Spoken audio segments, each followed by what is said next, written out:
Universitarios. Todos conocemos a personas o somos personas que asistieron o asisten a una universidad. En esta época basta con ir hasta el establecimiento, entrar, sentarse y asistir a clase. Pero, ¿la universidad siempre fue como la conocemos hoy en día? Vamos a remontarnos a 1900, donde reinó un pensamiento revolucionario, producto de varios sucesos que venían colmando la paciencia del pueblo.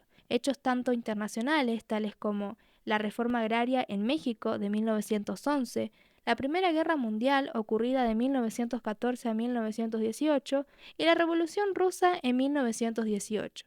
También tenemos hechos nacionales importantísimos para esta historia, como la Forest Huelga General en la región central argentina de 1909, donde básicamente reclamaban 8 horas de trabajo y por ello fueron reprimidos. En 1912, la Ley Sáenz-Peña, donde se decretaba el voto secreto universal, obligatorio e individual, pero solo para varones, y el primer gobierno electo de Irigoyen, perteneciente a la Unión Cívica Radical, quien fue uno de los que dio apoyo a los hechos de 1918, anteponiéndose a la mayoría parlamentaria conservadora. Ya con este contexto de claro hartazgo del manejo del poder, y hasta se podría decir abuso, que tenía la élite por sobre los ciudadanos de menor clase, es donde se dan los hechos de la reforma universitaria de 1918. Comencemos por contar que existían 5 universidades, siendo 2 provinciales, como lo fueron la Universidad de Santa Fe y de Tucumán, y 3 nacionales, como lo fueron la Universidad de Buenos Aires, la Universidad Nacional de La Plata y la Universidad Nacional de Córdoba, en la cual se encuentra el principal foco de esta historia. Esta universidad fue la primera establecida en el territorio argentino en 1613. Se centraba en tener un pensamiento jerarquizado y tradicional con fuertes influencias clericales. En ella regía una estructura que estaba parcialmente en desacuerdo con la Ley Avellaneda de 1885, la cual contemplaba una forma de autonomía e introducía la elección de las autoridades por parte de la comunidad universitaria.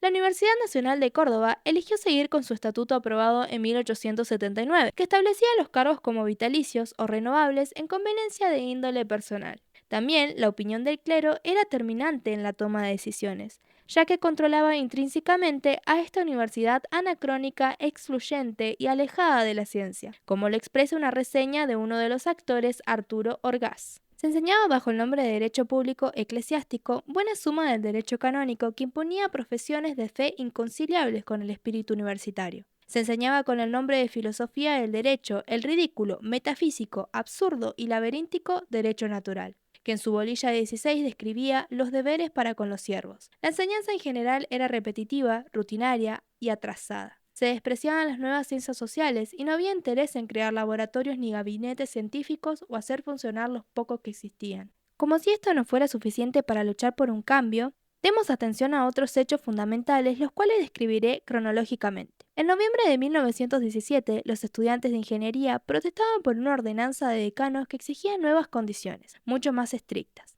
lo que trajo la primera huelga de estudiantes. Luego, el 4 de diciembre del mismo año, se dio el cierre del Hospital Albergue de Clínicas, que perjudicó a muchos alumnos provenientes del interior alojados en dicho establecimiento. Estos elaboraron un petitorio para el ministro de Educación Salinas, el cual no tuvo respuesta, marcando el disparador de la reforma universitaria. En marzo de 1918, al no dar atención a los pedidos, se constituyó un comité pro reforma de 8 delegados de la UNC, denominado con las siglas FUC. A los días se funda la organización político-clerical contraria a las ideas renovadoras, llamada Corda Fratés, opositoria de la FUC, la cual proponía como rector al conservador Antonio Nores. El 20 de marzo de 1918, aún sin respuestas satisfactorias a los reclamos, los alumnos reaccionaron violentamente. Luego, el 31 del mismo mes, se declararon en huelga general. En abril, sin previo aviso y sin mediaciones, el Consejo Estudiantil clausuró las aulas para la entrada de los estudiantes. Al día siguiente, el rector de ESA dirigió una nota al ministro Salinas para justificar su actuar. Sin embargo, el 4 del mes, el Comité Estudiantil Pro Reforma se dirigió al ministro para solicitar la intervención del Estado Nacional en la universidad, afirmando que el señor rector obedece a un intento por mantener su predominio de 3 lustros, una viciosa oligarquía institucional. El 11 de abril, Irigoyen firmó el decreto por el que se intervenía a la UNC y designó como interventor a José Nicolás Matienzo. El 23 de abril, este regresa a Buenos Aires con un proyecto de reforma del estatuto con el fin de democratizarlo.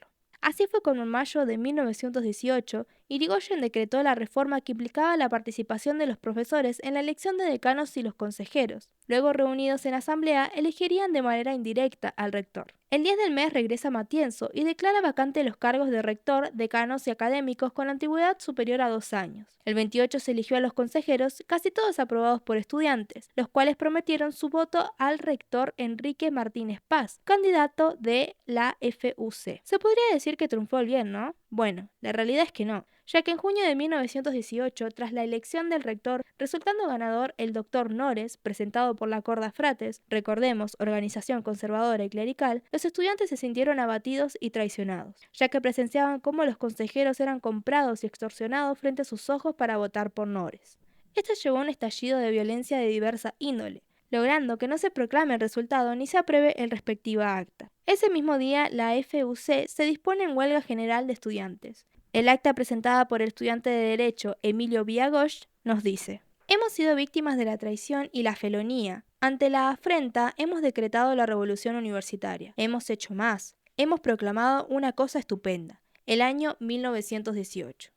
Además, se difunde el Manifiesto Liminar, que recoge la adhesión de estudiantes, obreros e intelectuales. Algunas de las citas del mismo exclaman: acabamos de romper la última cadena que en pleno siglo XX nos ataba a la antigua dominación monárquica y monástica. Desde hoy contamos para el país una vergüenza menos y una libertad más. Los dolores que nos quedan son las libertades que nos faltan. Las universidades han sido hasta aquí el refugio secular de los mediocres, la renta de los ignorantes, la hospitalización segura de los inválidos y el lugar en donde todas las formas de tiranizar y de insensibilizar hallaron la cátedra que las dictara. Al día siguiente, ignorando los reclamos, como de costumbre, el secretario general de la UNC envía una nota al ministro Salinas informando la victoria del doctor Nores. En julio de 1918 se sesionó el primer Congreso Nacional de Estudiantes. Este proclamó el 15 de junio como el Día de la Reforma y proyectó esquemas de ley universitaria y estatutos. Estos propugnaban un modelo de universidad que contara con autonomía política, académica y presupuestaria, gobierno tripartito, de docentes, graduados y estudiantes, asistencia libre, docencia libre, es decir, libertad de cátedra, régimen de concursos docentes, periodicidad de cátedra, publicidad de actos universitarios, académicos y administrativos, bienestar estudiantil, extensión y orientación social universitaria, libertad de juramento, gratuidad de los estudios. Ya en agosto de 1918, Irigoyen anunció que intervendría nuevamente en la universidad. 7. Nores renunció, y el 23 fue nombrado interventor el ministro Salinas, quien demoró en hacerse cargo de sus funciones inexplicablemente. En septiembre, con la incertidumbre a flor de piel, los estudiantes ingresan a la sede principal de la universidad llamada la Casa de Trejo y se apoderan de sus instalaciones. Son detenidos por el ejército, pero Salinas comenzó a ejercer su cargo el 12 de septiembre. En octubre, el doctor Eliseo Soaje fue elegido como rector de la UNC y Martínez Paz como vicerrector. Finalmente, el 11 de octubre, la universidad es reabierta tras la organización de los claustros y bajo la propuesta reformista. Algunas de las consecuencias de la reforma fueron: autonomía universitaria. La comunidad universitaria va a elegir a sus autoridades y administra los recursos que les asigna el presupuesto nacional o los que obtenga por sus medios, es decir, tiene autarquía. El gobierno de la ciudad es ejercido por los representantes de los claustros docentes, no docentes, graduados y estudiantes. Concurso docente. Las cátedras se asignan por concurso público, de oposición y antecedentes. Periodicidad de cátedra. Los profesores regulares son asignados por un plazo de 7 años. Libertad de cátedra. Los docentes regulares tienen independencia de criterio para fijar la orientación de su cátedra, dentro del marco de los planes de estudio vigentes y la supervisión de los consejos departamentales. Algunas, tales como la gratuidad, se dispusieron años más tarde, lográndose finalmente en 1949, siendo luchada por la organización Forja. Gracias a esta reforma podemos compartir los estatutos que rigen sobre las universidades hasta el día de hoy en Argentina y en Latinoamérica. Sin este pensamiento reformista, seguiríamos probablemente con los mismos planes de estudios que en 1600. Así que gracias, estudiantes.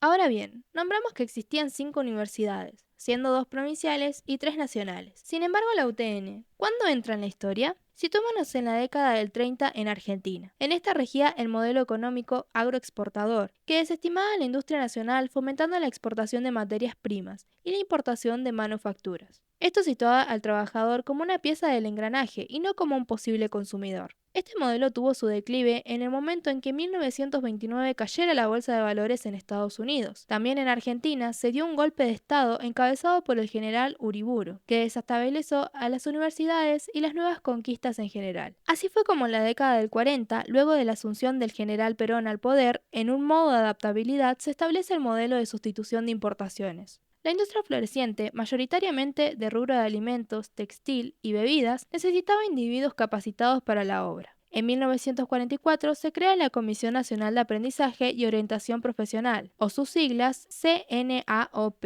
la cual dependía del Ministerio de Trabajo con el propósito de articular la educación con este. Se concretan cursos para aprendices en las empresas e instituciones como escuelas de medio turno y escuelas fábricas de turno completo, apuntando a la formación práctica, lo que aportó obreros calificados en un oficio. Las instituciones técnicas dependientes de la Dirección de Enseñanza Técnica, o sus siglas DGET, se encargaron de formar al técnico en las escuelas industriales de la nación. Pero la presión de los egresados, quienes obtenían el título de técnico de fábrica, por continuar con sus estudios superiores, y la política del gobierno de crear condiciones de vida mejores a las de esos momentos, produciendo así una revolución industrial con necesidad de proveer la mano de obra especializada que la incipiente industria requerida, es decir, una clase de trabajadores capaces de profundizar el desarrollo del país, lleva a la creación de la Universidad Obrera Nacional, o sus siglas UON. El 7 de octubre de 1952 se aprueba el reglamento de la organización y funcionamiento de la Universidad Obrera Nacional, donde se destaca que esta dependerá de la CNAOP.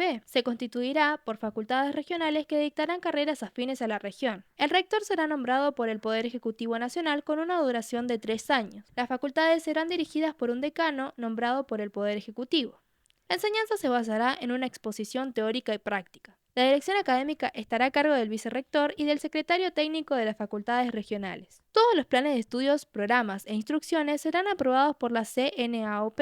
Aprobadas las materias, se te otorgaba el título de ingeniero de fábrica. Para el ingreso es condición ser técnico y trabajar en la especialidad de la carrera que se estudia.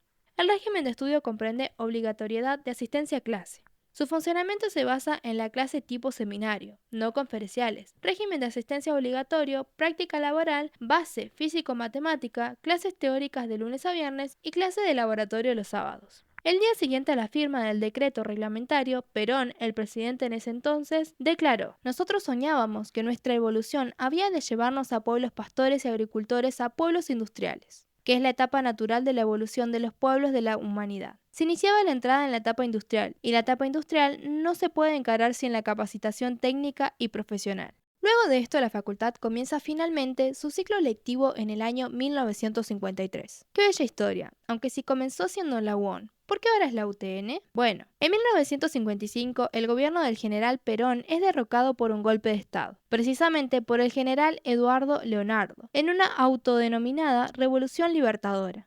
En esta etapa se trata de borrar todo signo de peronismo, y la UON era una expresión más del mismo. Esta se interviene y se genera una crisis institucional sin precedentes, catalogada como un engendro demagógico del régimen dispuesto. También fueron intervenidas la CNAOP y la DGET. Los estudiantes, docentes y trabajadores lucharon contra las presiones de cierre. En 1959, la UON pasa al régimen de autarquía con el nombre de UTN, quedando ligada a las universidades nacionales. Esto se debe a que en 1959, durante el gobierno de Arturo Frondizi, se dictó una ley que permitía la coexistencia de universidades nacionales, es decir, estatales, y privadas, es decir, universidades católicas. En un nuevo gobierno de facto por el general Ongaña, se dictó una ley que enterró los principios reformistas, significando la noche de los bastones largos y el éxodo de científicos e investigadores, que se marcharon del país. En 1974, con la tercera presidencia de Perón, se dictó la ley universitaria con tendencia al centralismo, poniendo en riesgo la autonomía institucional. También se eliminó el examen de ingreso a las universidades, aumentando su matrícula anual.